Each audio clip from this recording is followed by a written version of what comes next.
Toxic relationships will just leave you drained. Dracula's ex-girlfriend. I had meant to get to this in October. It didn't happen, but I have now seen it, so let's talk about it. This is a short film available on Nebula. Reminder that while I am familiar with and in at least one case, very close friends with some folks over at Nebula, I'm not actually on that platform, and no involvement with any of this. So there's no conflicts of interest for me to talk about this. But this is the latest Nebula original. So this is a short film written by Abigail Thorne of Philosophy Tube fame, and also now House of the Dragon fame and Star Wars Acolyte fame. She's had a good year. So good on her. So this is a short film that Abigail Thorne wrote and stars in alongside Morgana Ignis. There's also Brandon Rogers. Now both Morgana Ignis and Brandon Rogers are probably best known for their roles in Hell of a Boss. Brandon Rogers especially, since he plays Blitz on that, who's effectively the lead character, I'd say. It's a bit of an ensemble show, but whatever. So it's a little over a half hour. That's including credits. So I guess story proper, about a half hour. And it is primarily just a conversation over dinner between two women, those being Faye, played by Morgana Ignis, and Belladonna, played by Abigail Thorne. Now, Faye used to date Dracula. Belladonna currently dates Dracula. And what this is ultimately at its heart is a story of relationship toxicity. And it is using vampirism as a not incredibly subtle, but not all metaphors have to be subtle, but a not very subtle metaphor for the harm done through toxic relationships, the lingering impact that it has, and the ways in which it causes you to harm other people as well, even as you are being harmed by it. So it ain't subtle, but you know what? Being unsubtle doesn't have to be a bad thing. Honestly, it can be a really powerful thing for something to know what it is and just own it. I mean, that's kind of what I Saw the TV Glow does. That knows exactly what it is, and it ain't subtle about it.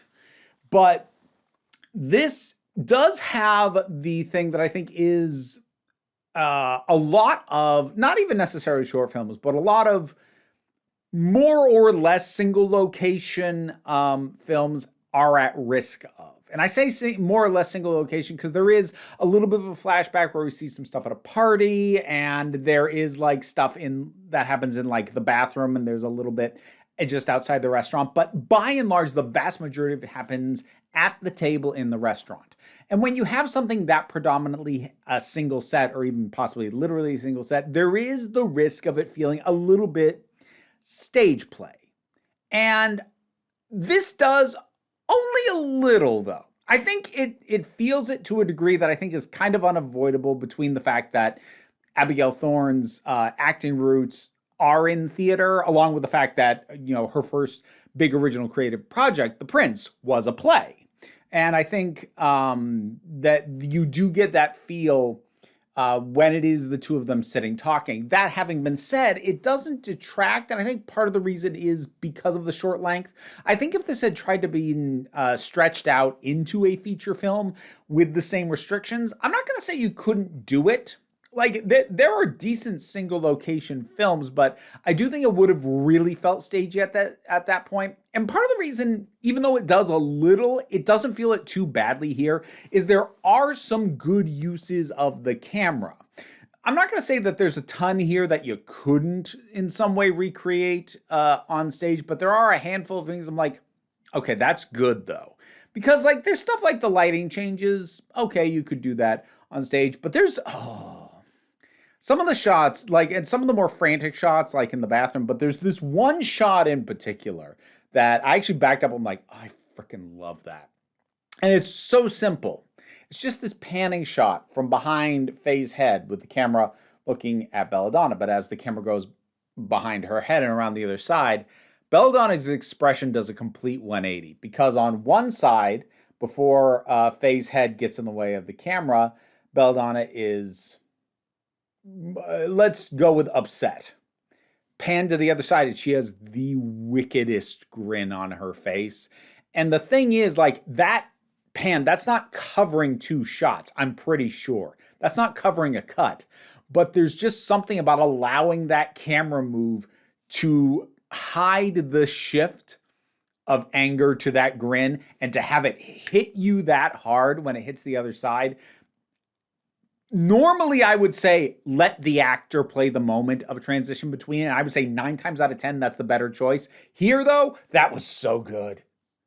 It was absolutely the right choice in that situation. I love that shot so goddamn much. It was great.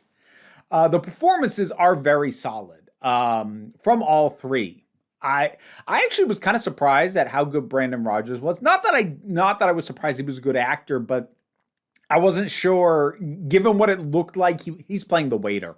Given what the character's part in the thing was, I wasn't sure there was much he was going to be able to do with this character. Like, is there much of anything that anybody can do with this? No, he brought more to it than I think I would have expected from most actors to be able to bring to it, which is that it's the kind of character you kind of expect to either be deeply bland or to go too hard on a certain personality trait to the point of feeling like a bit of a caricature. Like, he could have been, he could have gone too hard into being a really snooty waiter, or into being overly flirtatious with the guests or whatever. And like, there are elements of that, but they are fit together in a way that, like, oh, okay, like, you're just a person. Oh, cool. You're not just a prop. Nicely done. That was good to see. This is, of course, much more of a showpiece for Abigail Thorne and Morgana Ignis. I'd say Abigail Thorne gets the more showy stuff. She definitely gets to go bigger at a number of points, and she seems to really revel the chance to do that. But Morgana Ignis is able to bring, I think, a really good counterbalance energy. And the writing, again, especially in terms of the metaphor, is really, really good. It does a very good job of showing, the frustration of someone who has gotten out of a really toxic relationship and is trying to talk to someone who is in not just a similar relationship in this case, but literally the same relationship. And just trying to be like, will you wake up to what is happening to you? And again, it's very easy for that kind of thing to tip over into being too broad, being caricature. And there are definitely lines and moments that could have gone that way, but they are played well enough that it still works. Even when you have lines that are, along the lines of like, he gaslights you. No, he doesn't. I love him. Like, yeah, that is going to be kind of the conversation that happens in a situation like this, but it's very easy to fall into cliche and expected tropes, and for the power of the moments and connections of the characters to get lost in the sense of like, okay, well, I've kind of seen this before.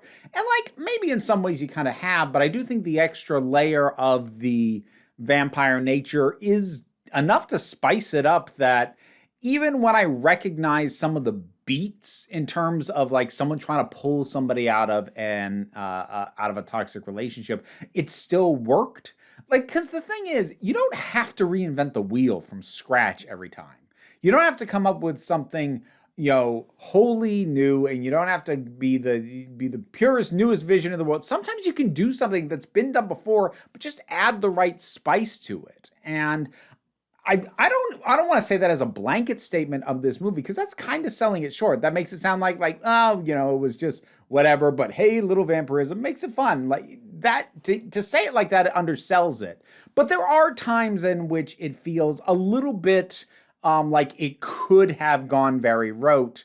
But first of all, the writing is better than that. But beyond that, the sprinkling of vampire spice on it does mean that even when it kind of leaned in those directions, I still didn't mind too much because I like vampires.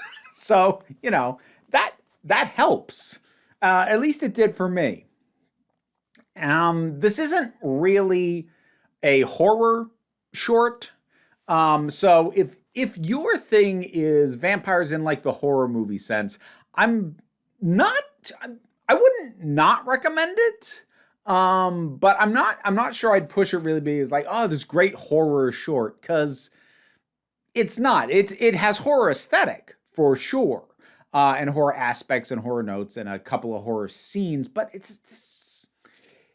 is a horror it is a relationship horror, but it's not a visceral vampire horror story.